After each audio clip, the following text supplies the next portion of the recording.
What do you say, everybody? With Andrew Bone, I'm Mick Gillespie. Great to have you with us on a Thursday night as we talk Alabama and guys that played at Alabama, whether they be from other states but came to Alabama and the impact that they had on the program, high school, college, and the NFL. It's great to talk to Andrew Bone from Bama Insider. If you guys are watching right now, make sure you give us one of these. That's a thumbs up. Give us a thumbs up on the show. That just says, hey, man, I appreciate the fact that you guys are on.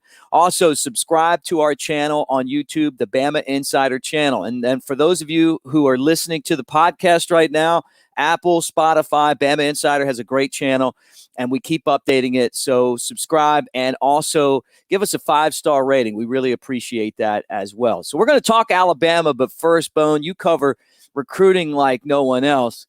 How about the end of that Thompson Auburn High School game? I know you had to see that.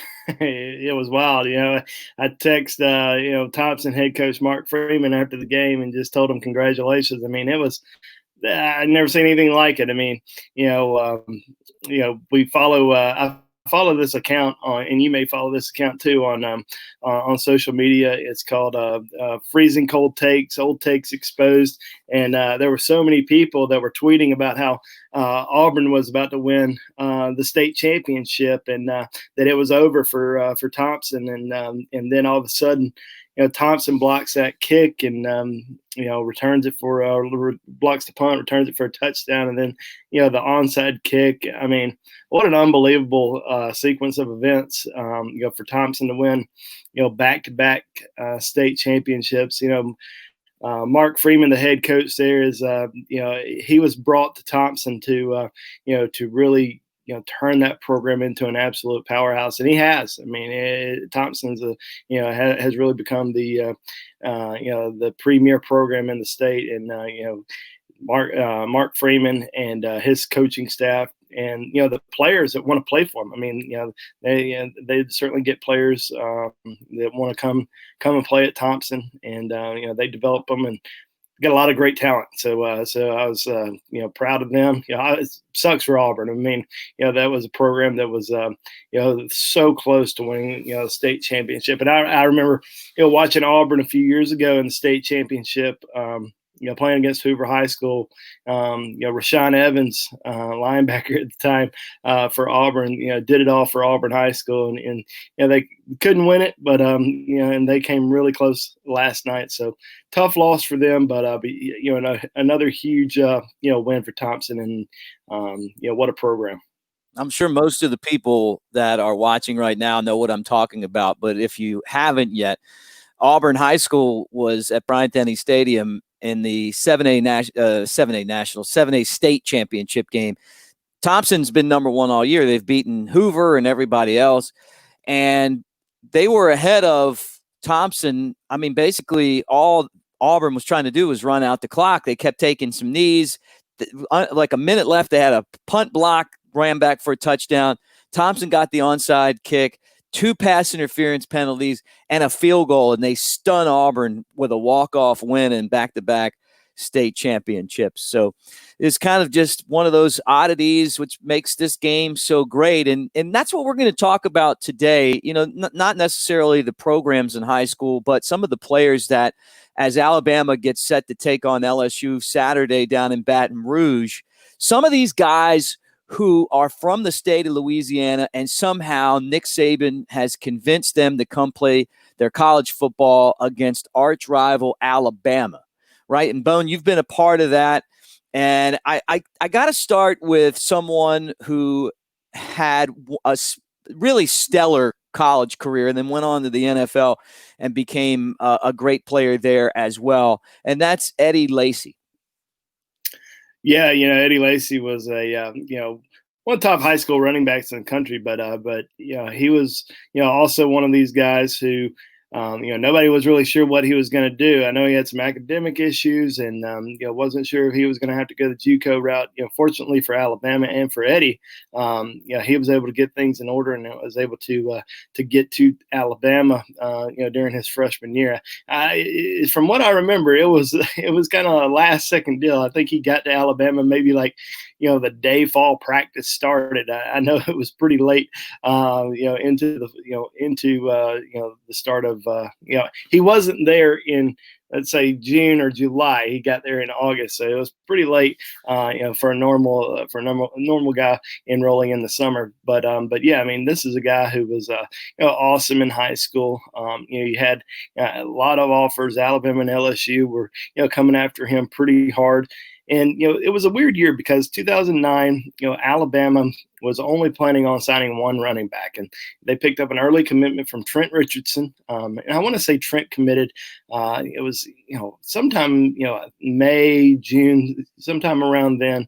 And he was pretty solid. When he committed, he was solid. Alabama wasn't going to take another running back. But then Trent started, obviously getting a lot more attention, and a lot of people were coming after him. Florida, LSU, and we talked to Trent, in my book, The Road to Bama, and really got the full scope of everything that kind of happened, during his recruitment and how close he was to going somewhere else. But with Trent and Alabama not really knowing what he was going to do in the end, I think the biggest thing for Alabama was just, taking care of themselves. They were going to try to, they needed to sign a running back. They weren't sure, if Trent was going to stick. And then on National Signing Day, Eddie Lacy committed to Alabama and signed with Alabama that morning. And it kind of set off, the recruiting message boards, everybody talking about how, well, since Eddie committed to Alabama, that must mean that Trent's going to Florida or going to LSU. And we saw, guys like A.J. McCarron and D.J. Fluker both attend Trent's announcement. And, Trent talks a little bit about that in the book, but it was close. He was very close to going to Florida. And, fortunately for Alabama, Trent stuck with his commitment. Alabama ends up getting Trent and Eddie Lacy. And, talking to Burton Burns, Alabama's longtime running backs coach, who's now with the New York Giants, he always said, they were always up front with Eddie and Trent, even though many people didn't know, I guess from a media standpoint, they were always kind of, they always told both of those guys, hey, we want both of you. We're trying to get both of you. So, they were fortunate. And obviously both of those guys, had excellent careers. And, Eddie Lacy was, he was a battering ram. I mean, he was a tough back. I know that, he had, some good years in the NFL, and now he's out of the NFL, but yeah, I mean, during his career at Alabama, he was awesome. I mean, him and Trent, when they were that 1-2 punch for a while, and they were tough to stop. Yeah. So did it look like he was going to go to LSU? Where were the other schools that had a lot of the attention of Eddie Lacy, or did it always seem like he was going to come to Alabama? Because I remember back then it was Trent Richardson videos of him, breaking Florida State records with 500 and 600 yard rushing games and, all these touchdowns. And Eddie Lacy in Louisiana was a big time prospect. But, for Alabama and Nick Saban to get both of these guys when there's only one football kind of tells you where Alabama's momentum was back then. Yeah, I think back then Eddie was looking at Ole Miss. He was looking at Texas A&M, Alabama, LSU, and I think with Alabama and LSU, especially LSU, I think LSU was kind of waiting to see what Trent was going to do before they really made a move with Eddie. And fortunately for Alabama, it just worked out. And I think that he was obviously an elite running back. It wasn't as highly regarded as Trent was, but he was still in Alabama's eyes, one of the top running backs in the country. Yeah, no doubt about it. And a big get for Alabama as well. And then he went on, and which was kind of surprising to me. And look, I'm no expert on, guys in the NFL, but I figured that, just having watched both of those guys play, that it would be Trent Richardson that would have had the better NFL career, but it turns out that it was Eddie Lacy that had the better NFL career of the two. Yeah, he did. He had some really good years up in Green Bay. I felt like I think he was a fan favorite up there for for a while, and he was great in the NFL for a few years. He just kind of fell off, and I know that his gained a little bit of weight, lost a little bit of speed, but still a great guy. And I think Alabama fans were very fortunate to have him. I mean, he had some great games down in Tuscaloosa, and they that SEC championship in 2012 against Georgia. That third quarter, touchdown run. Alabama was down. I think it was 21-10, and then Eddie broke it off on that right side, and for about 50-something yards, and Alabama was back in it, and really captured the momentum, and was a beast in that national championship game against Notre Dame. A few weeks later. Do you keep up with Eddie? I mean, have you heard what he's up to these days? Because I know he's out of the NFL. Yeah, not really. I hadn't really heard much about what's been going on with him lately. I should reach out to him, but some of these guys you keep up with, some of them you don't. I tend to keep up more with a lot of the guys that grew up in the state of Alabama, because just had a better relationship with those guys. Saw them a little bit more. Going to their high school games or going to their high school announcements. A lot of the out-of-state guys, you have a somewhat relationship with those guys because you're talking to them on the phone, talking to them through text messages. But in terms of really knowing them on a personal level, you don't know them really as much as you do the in-state guys. Well, we're talking Alabama, LSU with Andrew Bone. This is the Bama Factor, and we're taking a look at guys from high school to college and then into the NFL. And I'm looking at kind of like a connection to LSU, the fact that Alabama and LSU are playing and the recruitment of some of these guys.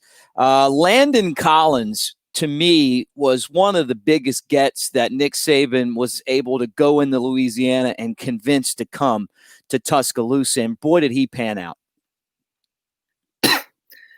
Yeah, he sure did. I mean, this is one of the absolute best steals from the state of Louisiana. In the Nick Saban era, and obviously his career speaks for itself. Unbelievable career in college. Unbelievable career so far in the NFL, and now with the Washington football team. I think that he's been just absolutely awesome, and it was always kind of an Alabama LSU recruiting battle for him. We saw so many kids from the state of Louisiana that back then. There's still kids now that still have Alabama and LSU as some of their top 2, top 3 schools, but back then it seemed like every major recruit was either choosing Alabama or LSU. And, obviously LSU being the home state school, being able to keep teams, being able to keep players, home was, obviously big for them. But, Nick Saban he didn't care. He was going into Louisiana. He knew the state of Louisiana well. He knew how well they produced talent. So, when he first arrived in Tuscaloosa back in 2007, I mean, that's one of the first places he went was Louisiana, and he flipped Luther Davis, who was committed to LSU at the time. So you kind of knew that the state of Louisiana was going to be a hotbed for Alabama, and something they were really going to focus on, and going after Landon Collins and being able to land his commitment. I'll never forget. I was at the Under Armour All-American game, his senior year, and I was probably standing 10 feet away. I was down on the field when he announced that commitment, and his mom sitting there, shaking her head, saying no. And I think everybody, who followed recruiting back then and watched all that, basically said, there's no chance he goes to Alabama. He may have committed to Alabama today, but come signing day, mom's going to win out, and he's certainly going to go to LSU in the end. She was huge on LSU, really wanted him there, but he always wanted to play for Nick Saban. He had such a great relationship with that coaching staff, and really just wanted to be there. And Alabama did a great job. Now, he did visit LSU again, and after he committed, just to kind of make sure. And I think a lot of Alabama fans, a lot of Alabama coaches were pretty nervous that weekend when he took that visit back to Baton Rouge to see if he was going to if he was making the right decision. And he knew after that trip over to LSU that he was making the right decision. And obviously he had an All-American career for the Crimson Tide, and the rest is history. Yeah, that I remember that whole thing. His mom was shaking her head no, but he still went to Alabama. So was it his dad, or what relationship convinced him to go against his mom's best wishes? Obviously it paid off. I mean, he was drafted into the NFL. He won national championships at Bama, part of the dynasty. But as far as you remember, like what was it that led him to come to Alabama and go against his mom?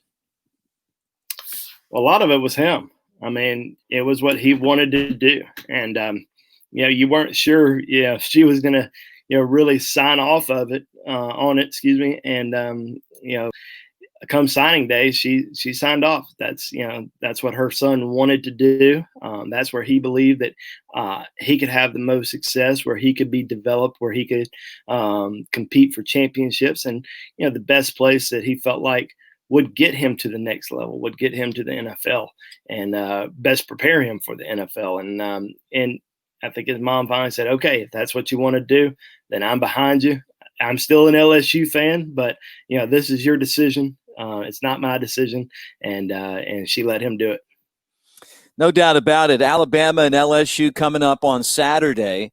And the Bama Crimson Tide are a 28.5-point favorite in some of the polls. It's really hard to believe that after winning a national championship that LSU would be as bad as they are.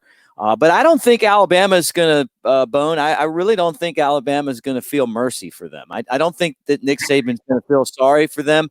I want to play you a video clip from last year's game and kind of just get your thoughts on that. And then I want to talk about the matchup and some of the great games in this this very competitive and heated rivalry. But just look at this right here and give me your thoughts. Right in the middle of the field. Everybody. Hey, we've been waiting for this moment, man. Let's go. Right here in the middle of the damn field. Let's bring it down. Tigers on three. Hell yeah. Because this is our house from now on. Yes, sir. Tigers on three. 1, 2, 3. Tigers! So this is our house from now on. Can you believe that he would have came in and talked all that smack last year?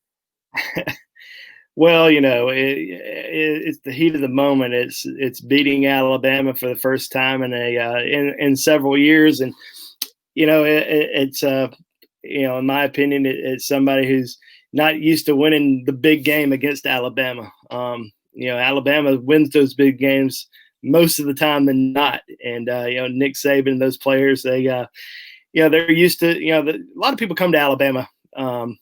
Because they know that they're going to win, because they know that they're going to compete for national championships. A lot of people go to other schools because they want to go to other schools to beat Alabama.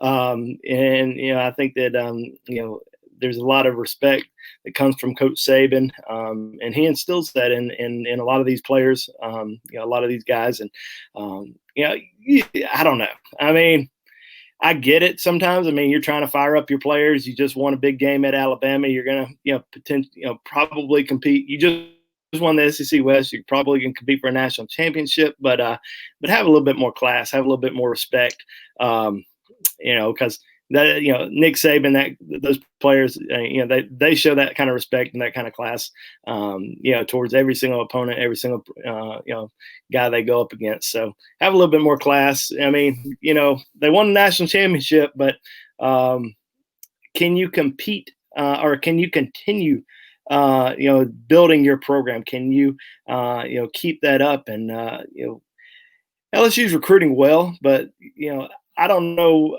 when Alabama's been this bad. Alabama hadn't been this bad in a long, long, long time. I mean, back since the Shula years. I mean, have just gotten just absolutely humiliated, a lot of times, this season already. So, just continue to try to build your program, show a little bit more class. And even though you want to, some people say, oh, we won a national championship. That's all you want to win.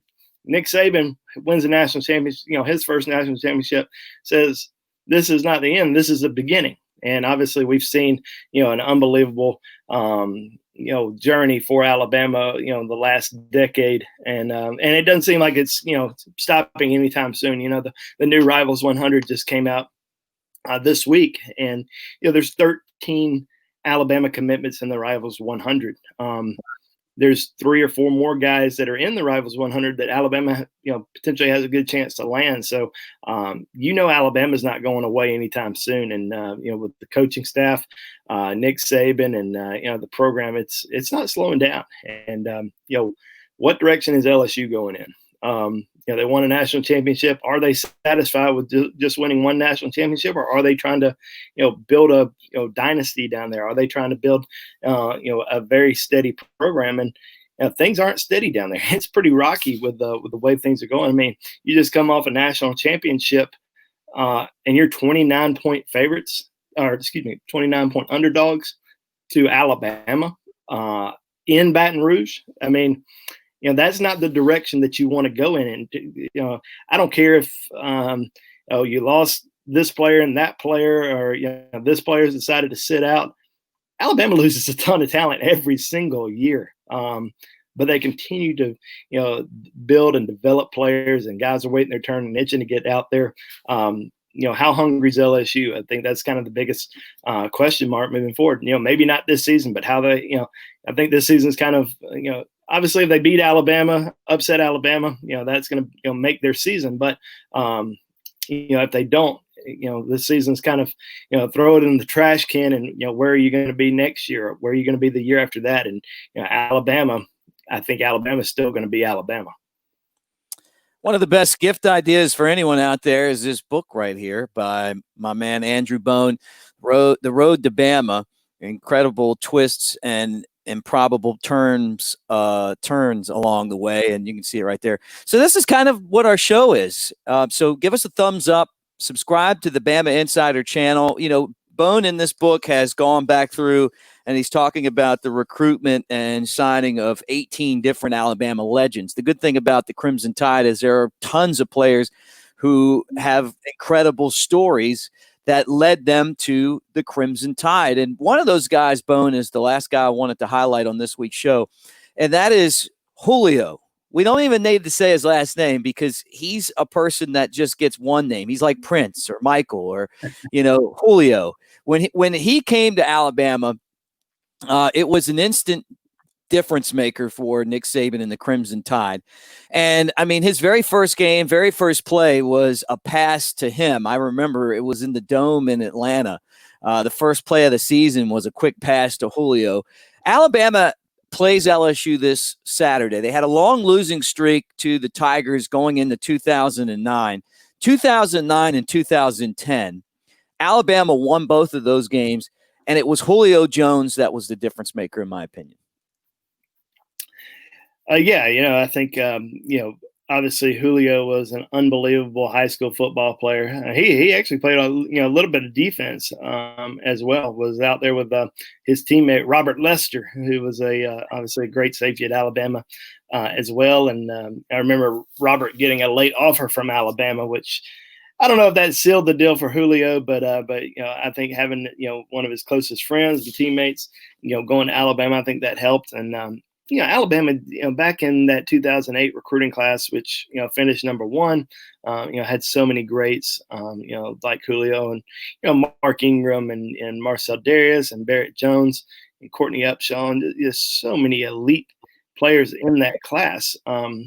They were really hoping to get Julio on board, and Julio was certainly a premier recruit. I think he was the number 1 wide receiver in the country. Him and A.J. Green, there was always these comparisons, and they were going to last for a long, long time between Julio and A.J. Green, who was the best receiver of the bunch, and who was the best in high school, who was the best in college, who was going to be the best in the NFL. And Julio just, continued to prove that, he's kind of in a league of his own. And I remember, I think it was the weekend before signing day. I was in Tuscaloosa, and I saw a couple people that I knew. And I'll say that they, at the time, they worked for the for the football staff. And I said, well, how do y'all feel going into this upcoming week? And felt pretty good. Felt pretty good about Marcel Darius. Felt pretty good about Mark Ingram. Felt good about those guys jumping on board. And I remember asking, well, how do you guys feel about Julio? No idea. Nobody could really pinpoint what Julio was going to do, because he just kept things just extremely tight-lipped. Now they felt like he was going to come on board. Now I think he ended up going up to Tuscaloosa the weekend before signing day, just get a last look. But he really liked Oklahoma. Oklahoma was a school that was very intriguing to him. Obviously they were putting out a lot of offensive talent. Now, prior to 2000, that 2008 class, Alabama just wasn't sending a lot of offensive talent out to the NFL. I think it'd been 40, 50 years since Alabama had a first round, wide receiver. Luckily Alabama ends up getting Julio, and, he was kind of the first in terms of, this wide receiver, Alabama's wide receiver now, with so many elite guys, and getting Julio on board, really kind of opened up the door for, for Amari Cooper, getting Amari Cooper, and then getting Calvin Ridley after Cooper, and then Jerry Jeudy, and those guys out of South Florida, and obviously all the other guys that they've had since then. I mean, there's just been so many elite wide receivers, and then got a few on the team right now, and a few in their current recruiting class. But Julio really kind of was the benchmark. He set the tone. He was the man, and the way that he went to Alabama, determined. That 2008 recruiting class, I mean, I think all of them kind of went into Alabama, knowing this was going to be, the class that kind of brought Alabama back to prominence. And obviously they were great in their first year, and then again in their second year when they won the national championship. So I think that it was certainly just a special recruiting class, and it was headlined by Julio. And then down at LSU, Nick Saban's first trip back to Baton Rouge, since he became the head coach. And there was, it's sad, how fans act, and I'm not saying just at LSU. I mean, it happens all over the country, but the hatred that spewed towards Coach Saban. I mean, I remember driving down there and seeing billboards that said Nick Satan, and it's kind of childish, and I'm sure it was probably a grown man who was putting those billboards up. It wasn't some college student or somebody who's some troll on Twitter or something like that. It was probably some grown man that just absolutely hated Coach Saban for leaving LSU and going to Alabama, which at the time Alabama and LSU weren't really rivals. Alabama's rivals are Tennessee and Auburn, and for most people they still are. Now there's a lot of hatred between the two schools. I would say more towards from LSU to Alabama, just because the whole Nick Saban factor. And we've seen some unbelievable games between both programs, some tight recruiting battles. From there's so many elite recruits who have chosen Alabama or LSU, and then the amount of NFL talent on both rosters, every single year, it's been the premier game to watch. I mean, we remember the what they dubbed the game of the century in Tuscaloosa back in was that 2011, and LeBron James was there, Derek Jeter was there. I mean, he had so many celebrities and pro athletes and just stars that were at that game. It was kind of a dud. I think it's just because of so much defensive talent. I mean, you had NFL stars littered on both sides, on both teams, and it was tough for Alabama to lose that game. But then they won it. Obviously won it all in the in the national championship a few weeks later. But yeah, Julio was a lot of fun to watch in college. You always remember that game down at LSU when he caught the that pass in overtime to get them down to I think it was about the 3-yard line, and then our boy John Parker punched it in, sneaked it in a couple plays later, or maybe it was a play later, I can't remember, but yeah, I mean, he was a monster in that game, and still a monster today. Yeah, 2009. That's what this picture's from.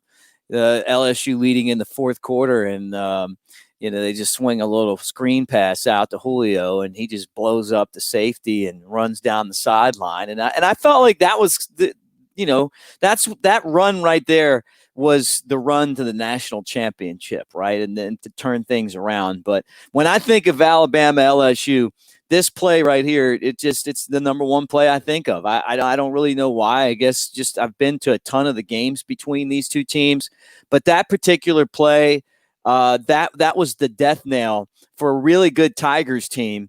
Put Alabama, into the to the west, into the Atlanta, and to get another shot at Florida, and then they went on to beat Tim Tebow and the Texas Longhorns in Pasadena in the Rose Bowl to win it all. So again, right there. But yeah, crazy that recruiting class too. And I guess we'll end on this, but to me, that recruiting class legendary as far as Alabama is concerned, because so many of those guys that committed waited until signing day, and I remember it was like watching election results or something. Like every time you turn around, it was like, here comes another Alabama hat coming on someone's head. Right, and getting Julio was to me he was the cream of the crop of a very memorable recruiting class. Yeah, it was a big announcement. I went to 2 announcements that day. I went and saw Jarrell Harris from Gadsden commit. He was a big recruit coming out of high school, and then then also saw Marcel Darius. Went to his announcement and watched him commit to Alabama, and then Julio. I think it was a couple hours later, but committed to Alabama. It's a big run. It was a big few days because the previous day on that Tuesday, Mark Ingram committed to Alabama. And obviously that was, you never knew that was going to be Alabama's first Heisman Trophy winner. Yeah. But he ends up being Alabama's first Heisman Trophy winner. And it's amazing. For years, we always talk about these Heisman Trophy winners and how, they were so good in college, but there was just so many busts, so many guys that just didn't live up to the Heisman Trophy once they got to the NFL. And, Mark Ingram and obviously Derrick Henry have lived up to that hype. I mean, Derrick is on a whole different level, right now. But those are some, that 2008 class, man, I'll never forget it. It was a fun class to cover. Just because, I'd been in recruiting for several years. My first recruiting class was 2004, and, I covered all the Shula years. And, I think Alabama fans were just excited if they could get a 4-star commitment, from anybody. And then, Coach Saban came in and didn't have a lot of time, that first class, that 2007 class. Yeah. But he was able to get some guys in the end. And then everybody just knew. Everybody had this, warm and fuzzy feeling like, watch Nick Saban for 1 year and see what he's going to be able to do on the recruiting front. And man, it was unbelievable. It was fun to follow, fun to cover, and obviously, that's the class that everybody compares each recruiting class at Alabama to, because it just set the bar and really set the tone for what Alabama is today. Well, you talk about Mike Shula, his recruiting, and this is probably not fair, but when I think of his recruiting, I think of Tim Tebow. Like, he thought for sure that Tim Tebow was coming to Alabama, and the guy had like Florida posters and ornaments on his Christmas tree. Like they had Florida tags, and then next year, he pretty much got everybody he wanted. Yeah, a lot of people thought there was a good chance that Tebow was going to go to Alabama, and I'll never forget. So I had a class at Alabama, and it was a computer science class. It was, we were taking a test, and Tebow was announcing like within like, I don't know, it was, an hour or something. And so I go in and take a test, and sitting right next to me in class was Tim Castile. And Tim's asking me, well, what's Tebow going to do? I was like, I think there's a chance, we'll see what happens. And he's like, well, when's the last time Shula went and saw him? I said, Shula was actually with him the other day. He said, how long did he stay with him? He said, he was with him for about 8 hours. And he said, there's no chance he's coming to Alabama then. He goes, Coach Shula was begging him to come to Alabama. He's not coming to Alabama. And then about 30 minutes later, when I got out of class and turned on whatever it was that he announced on, saw that he committed to Florida. I was like, well, Tim was right. Yeah, right. Yeah, it only makes sense. Well, look, Bone, this right here is your book. Again, The Road to Bama, incredible twists and improbable turns along the Crimson Tide recruiting trail. This has been, as far as top 20 gift ideas for the Bama fan, this right here is numero uno. Tell us about this book before we bid everyone farewell. Yeah, it's been really exciting, been very blessed, has gotten a lot of attention. And I think, Alabama fans, the ones who find out about it and the ones who read it, they really enjoy it. And I had an opportunity to speak to 18 former Alabama greats, about their life, about everything about their family, just growing up. And we talk a lot about the recruiting part of it, but we really do talk about a lot about their life and how they got into football and other sports that they played. And really had an opportunity to speak to a lot of guys during the Bear Bryant era, all the way to the Nick Saban era. And I was very fortunate, very blessed to talk to, guys like Leroy Jordan and John Hanna and Dwight Stevenson, Marty Lyons, Cornelius Bennett, Bobby Humphrey, guys like that. But then you get into the Nick Saban era guys who had just such, intriguing recruitments like TJ Yeldon and Tua and, Rashaan Evans and Trent Richardson. It was a lot of fun. And I think Alabama fans will really enjoy it. It's something to really give out, as a gift this holiday season to any, Alabama fan in your life or even yourself. And it's also a fun book because you don't have to read chapter 1 through 18. You can read chapter 18 if you want, and then go to chapter 3, because there are 18 individual stories.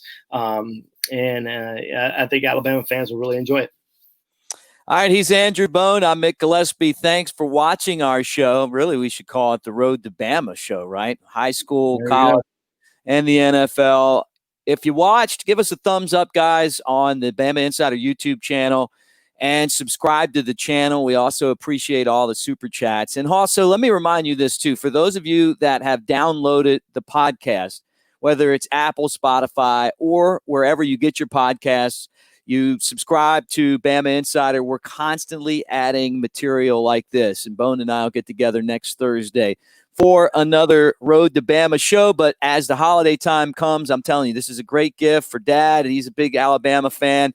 It's a fun read, and I think you guys will enjoy it. All right, Bone, we'll talk to you next Thursday, man. See ya. Sounds good. Have a good one. All right, for Andrew Bone, I'm Mick Gillespie. Thanks for watching, guys.